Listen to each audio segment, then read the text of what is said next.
Так, друзья, в продолжении нашего эфира в эфире Авторадио группа Ас-Салам с песней «О Лейли».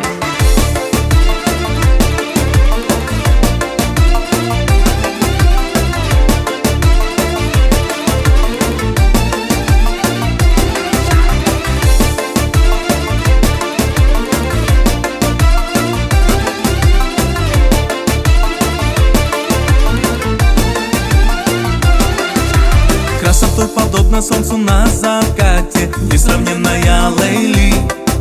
Образ твой со мною днями и ночами, будь со мной, не уходи. Как же ты красива, милая улыбка, девушка моей мечты. Жизнь украшают яркие моменты, потому что в них есть ты.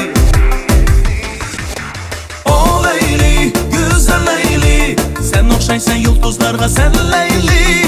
O Leyli, güzel Leyli, sana aşık oldum ben Leyli. O Leyli, güzel Leyli, sen okşaysan yıldızlarga sen Leyli. O Leyli, güzel Leyli, sana aşık oldum ben Leyli.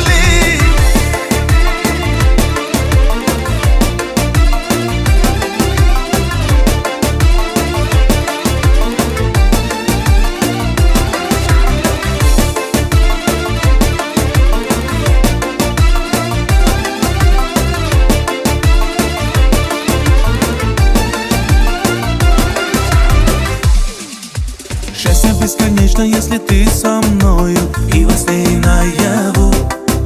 Ты как чистый воздух, я тебя вдыхаю и одной тобой живу. Долго я искал, и вот тебя нашел я, и судьбу благодарю. Расскажу стихами и спою я песни, как тебя, Лейли, люблю.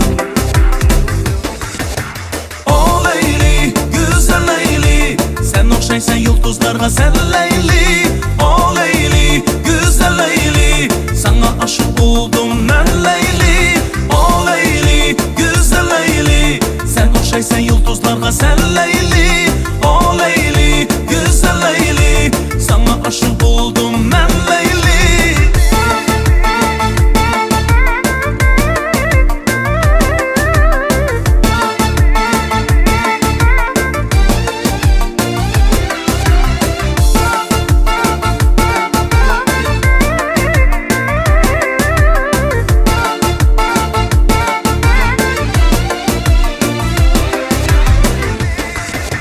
O Leyli, güzel Leyli, sen okşaysan yıldızlarga sen Leyli. O Leyli, güzel Leyli, sana aşık oldum ben Leyli.